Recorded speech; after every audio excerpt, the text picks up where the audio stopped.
Yesterday we left off with only Wanda and Tim's subs still missing, and they weren't even on the radar. Let's see if they're found today. I'm getting hungry, Tim said. I wonder if there's anything to eat in the emergency supplies.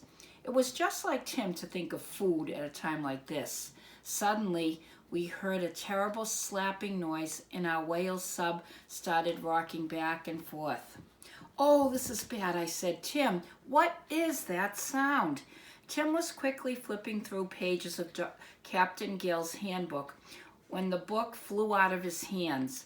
The sub was still rocking, and everything was falling out of the compartments of the sub. Tim and I rummaged around the sub, trying to put things back in place. Nets, life jackets, and flashlights had fallen on top of us. Yum! Good granola bar, said Tim, popping a big chunk of granola into his mouth. Tim, how can you eat at a time like this? We have to do something. Tim finally found the page he was looking for in Captain Gill's handbook. He looked up with a strange expression on his face. The good news is that I think there's a whale out there who is lobtailing. It's slapping its tail against the water over and over and over again, probably as a way to communicate with its pod.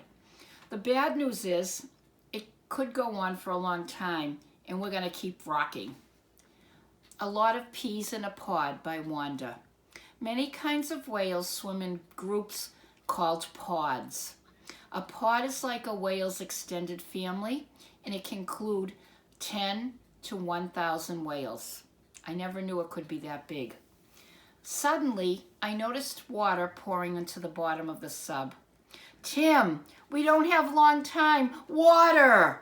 I grabbed a pail from under my seat. That's when I noticed something I hadn't seen before. There was a button on the control panel with some black letters on it. They read S-U-R-C-E.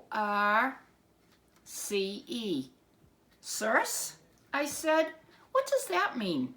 Maybe it's a kind of boat word, Tim guessed. I never heard of it before. He leaned over to get a closer look.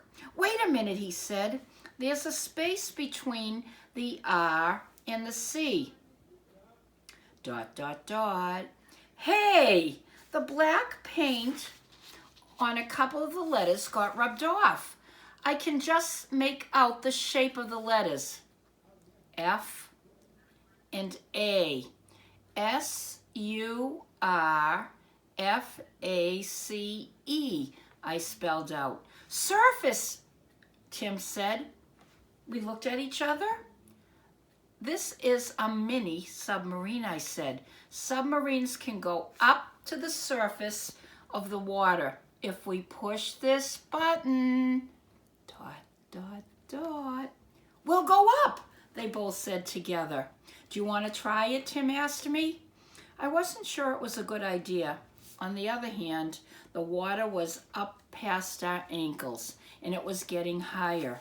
What if Miss Frizzle couldn't find us quickly enough? We had to do something fast. Okay, I said, do it. I held my breath as Tim pushed the button. The whale sub rose slowly. The water got clearer and brighter as we moved closer to the surface. Then we were there. The ocean water sparkled in the sunlight. We blinked to get used to the brightness. Even if Miss Frizzle couldn't find us for some reason, maybe a boat or a plane will come by. We'll be okay, Wanda, Tim said. We looked out over the ocean with our binoculars.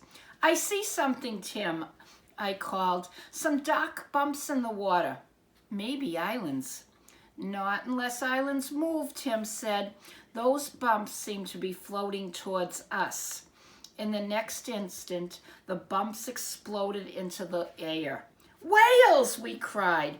5 or 6 whales were breaching. Remember, breaching means when they come up out of the water like that. One by one, they leaped up and came splashing down. We could see that they had black, tubby bodies with large, paddle-shaped flippers, and they didn't have any dorsal fin. They all had patches of thickened skin on their heads. Tim checked Captain Gill's handbook. Those are right whales. Tim exclaimed. "They're the rarest of all the great whales." Right on for right whale by Tim. The right whale can be as long as 50 feet, and almost half of its weight is made of blubber. Remember, blubber was that layer of fat that they had. And 50 feet is about 5 or 6 cars long. They swim in large pods. Remember, we just learned that pods are a group of whales.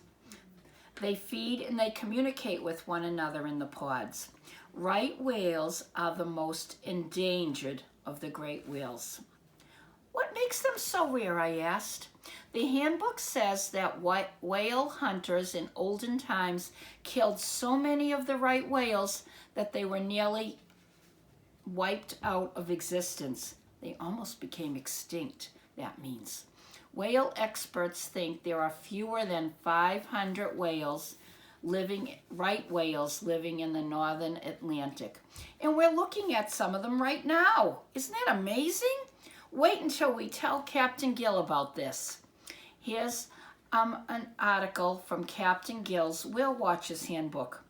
Humans have hunted the great whales for hundreds of years for their blubber and their baleen. Blubber is used for meat and can be boiled to make oil. The first whale hunters were the Inuit of Alaska. They used the baleen to make many things that they needed, including sleds, spears, and tools. In later times, people found hundreds of other uses for baleen. The right whale got its name from whalers. That was, quote, the right whale for them to hunt. The whales stopped breaching and most of them disappeared underwater. "Look," Tim called. "One of the whales is turning around." "Oh no, it's coming right at us," I said. The huge head was scary. I could hardly watch. "This could be the wrong whale for me," I exclaimed. "What if it crashes into us?" I watched as the whale swam once around our sub. Then it lifted one of its big flippers and swam off. I sighed with relief, but the next second it came back. It waved its flipper again. "This is hard to believe," I said, "but I think the whale wants us to follow him." "This could be interesting," Tim said. "Okay, let's go."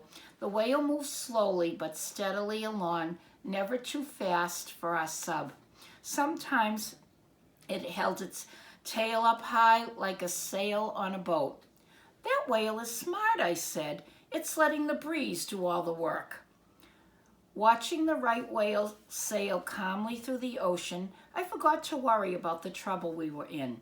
Then all of a sudden, a line appeared on the horizon. "Land," I called. "The whale is leading us home." How cool is that? He's really the right whale after all. Suddenly, we heard a noise behind us. A sleek speedboat came gliding along. It looked something like our magic school bus. A man on the deck and a small green lizard were waving their arms. "Captain Gill! Liz! Ahoy there, mateys," he called. "We got here as fast as we could. How do you like the new boat?" Soon Tim and I were on board the speedboat.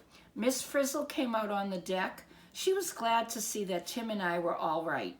"I have a hard time finding you two," she said, "but it looks like you were heading the right way toward land. How did you know which direction to go?" "After Wanda got us to the surface," Tim said. "We had some help from a friend," I finished. "A large one with flippers." "It wasn't just a fluke," Tim grinned. At that moment, our right whale turned back and swam once around the speedboat. Then it dove, lifting its flukes high in the air as if to wave goodbye. "Goodbye," I called. "Thanks for your help." Then the whale was gone and we were on our way home. "This was a wonderful field trip," I told Miss Frizzle. "I never knew a right whale would make me see how wrong I was about whales." There's a picture of their friend that helped them, the right whale. See you tomorrow for Chapter 9. The problem got solved. Bye.